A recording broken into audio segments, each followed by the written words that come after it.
നമസ്കാരം. പ്രവാസി മലയാളിയിലേക്ക് സ്വാഗതം. വിവിധ ലോകരാജ്യങ്ങൾക്കുള്ള പകരം തീരുവ പ്രഖ്യാപിച്ചു കഴിഞ്ഞിരിക്കുകയാണ് US president Donald Trump.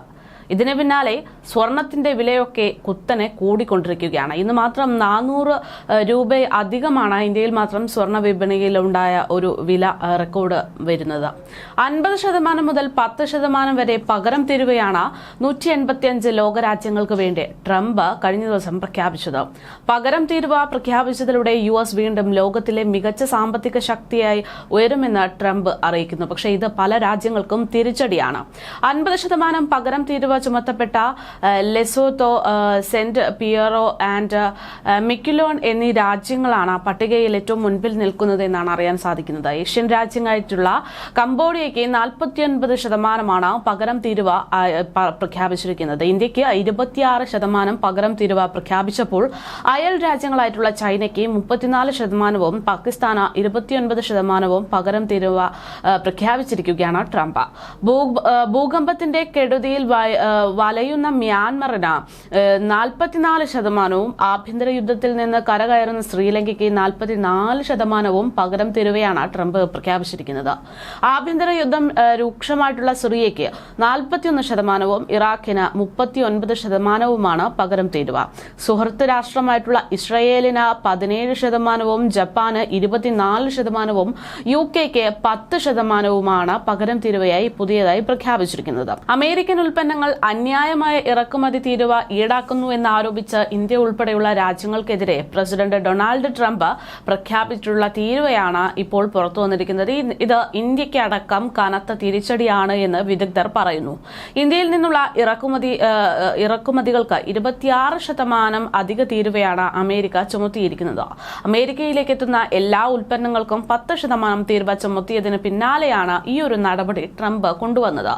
Indian ഇറക്കുമതിക്ക് 26%, ചൈനയ്ക്കെതിരെ 34%, European യൂണിയന് 20%, ജപ്പാന് 24%, മറ്റ് രാജ്യങ്ങൾക്ക് അധിക തീരുവ ചുമത്തുകയും ഒക്കെ ചെയ്യുന്ന നടപടി അത് പല രാജ്യങ്ങളെയും താഴെ തട്ടിലേക്ക് എത്തിക്കുകയാണ്.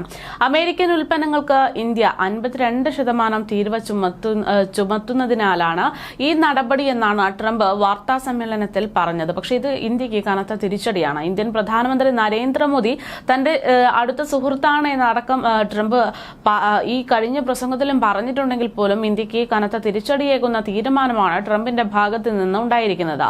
ഇന്ത്യയിൽ നിന്നുള്ള അലൂമിനിയം, സ്റ്റീല്, ഓട്ടോമൊബൈൽ ഇറക്കുമതികൾക്ക് ഇതിനകം US അധിക തീരുവ ചുമത്തിയിട്ടുണ്ട്. അമേരിക്കൻ നിർമ്മാണ മേഖലയെ പുനരുജ്ജീവിപ്പിക്കാനും വ്യാപാര കമ്മി കുറയ്ക്കാനും തീരുവ നടപടികൾ അനിവാര്യമാണ് എന്നും ഈ തീരുവ കാര്യങ്ങളൊക്കെ പ്രഖ്യാപിക്കുമ്പോൾ ട്രംപ് പറയുകയുണ്ടായി. അമേരിക്ക സുവർണ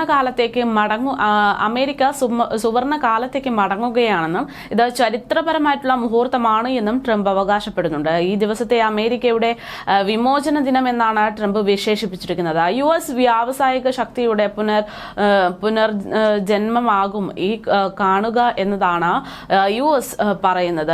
US ഒരിക്കൽ കൂടി സമ്പന്നമാകാൻ പോകുകയാണെന്നും ട്രംപ് കഴിഞ്ഞ ദിവസം മാധ്യമങ്ങളോട് പറഞ്ഞു.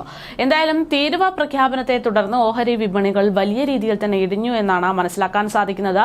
ഡൗൺ ജോൺസ് സൂചിക 256 പോയിന്റും നെക്സാഡ് സൂചിക 2.5% കുറഞ്ഞിരിക്കുന്നത്. അതേസമയം വിവിധ രാജ്യത്തേക്ക് പ്രഖ്യാപിച്ചിട്ടുള്ള ഈ പകരം തീരുവയിൽ നിന്നും കാനഡയെയും മെക്സിക്കോയെയും ഒഴിവാക്കിയിട്ടുണ്ട് എന്നാണ് US പ്രസിഡന്റ് ഡൊണാൾഡ് ട്രംപ് അറിയിച്ചത്.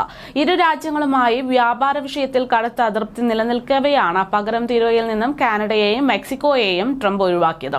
പുതിയ തീരുമാനപ്രകാരം കാനഡയിൽ നിന്നും മെക്സിക്കോയിൽ നിന്നുമുള്ള USMCA അനുസരിച്ചുള്ള ഇറക്കുമതി തീരുവ രഹിതമായി തുടരും എന്നാണ് അറിയിച്ചിരിക്കുന്നത്.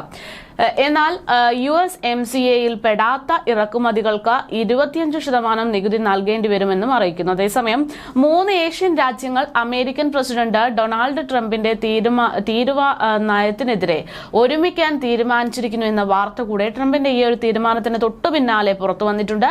അമേരിക്കൻ തീരുവയ്ക്കെതിരെ ഒന്നിച്ചു നീങ്ങാൻ ചൈനയും ജപ്പാനും ദക്ഷിണ കൊറിയയും ധാരണയിലെത്തിയെന്നാണ് വാർത്തകൾ പുറത്തുവരുന്നത്. ഈ വാർത്തകൾ പുറത്തുവിട്ടിരിക്കുന്നത് ചൈനീസ് ടെലിവിഷനായിട്ടുള്ള CCTV ആണ്. മൂന്ന് രാജ്യങ്ങളും തമ്മിൽ സാമ്പത്തിക കാര്യങ്ങളെ ചൊല്ലി ചർച്ച നടത്തിയതിന് പിന്നാലെയാണ് ചൈനീസ് ഔദ്യോഗിക മാധ്യമത്തിൽ ഇത്തരമൊരു റിപ്പോർട്ട് പുറത്തുവന്നത്. ട്രംപിന്റെ തീരുവ നയം കഴിഞ്ഞ ദിവസത്തെ കൂടിക്കാഴ്ചയിൽ ചർച്ചയായി എന്നും ചർച്ചയിൽ ജപ്പാനും ദക്ഷിണ കൊറിയയും ചൈനയും ഇവിടെ നിന്നൊക്കെ സെമി കണ്ടക്ടറിന് വസ്തുക്കൾ ഇറക്കുമതി ചെയ്യുന്നത് സംബന്ധിച്ച് യോഗത്തിൽ തീരുമാനമായി എന്നുമാണ് സൂചന. കൂടാതെ ജപ്പാനിൽ നിന്നും ദക്ഷിണ കൊറിയയിൽ നിന്നും ചിപ്പുകൾ വാങ്ങുന്നത് ചൈനയും പരിഗണിച്ചു വരുന്നുണ്ട് എന്നുള്ള സൂചനയുണ്ട്. വിതരണ ശൃംഖലകൾ ശക്തിപ്പെടുത്താൻ മൂന്ന് രാജ്യങ്ങളും ധാരണയിലെത്തിയിട്ടുണ്ട്. കൂടാതെ ദക്ഷിണ കൊറിയയുമായി സ്വതന്ത്ര വ്യാപാര കരാറിൽ ഏർപ്പെടാനും ചൈന നീക്കം തുടങ്ങിക്കഴിഞ്ഞു എന്നാണ് അറിയാൻ സാധിക്കുന്നത്. ഈ യോഗത്തിലാണ് മൂന്ന് രാജ്യങ്ങളും യുഎസിനെതിരെ ഒന്നിച്ചു നീങ്ങാൻ തീരുമാനിച്ചിരിക്കുന്നത്. ലോകത്ത് എല്ലാ രാജ്യങ്ങൾക്കും മേലെയും യുഎസ് തീരുവ ചുമത്തുന്നുവെന്ന് കഴിഞ്ഞ ദിവസമാണ് ഡൊണാൾഡ് ട്രംപ് വ്യക്തമാക്കിയത്. പകരച്ചുങ്കം നിലവിൽ വരുന്ന ഏപ്രിൽ 2, അതായത് കഴിഞ്ഞ ദിവസം രാജ്യത്തിന്റെ വിമോചന ദിനമായി മാറുമെന്നും ട്രംപ് അവകാശപ്പെട്ടിരുന്നു. എല്ലാ രാജ്യങ്ങളിലും തുടങ്ങാം, എന്തും സംഭവിക്കുമെന്ന് നോക്കാം എന്നൊക്കെയാണ് എയർഫോഴ്സ് 1 മാധ്യമങ്ങളോട് പ്രതികരിക്കവേ ട്രംപ് വ്യക്തമാക്കിയത്.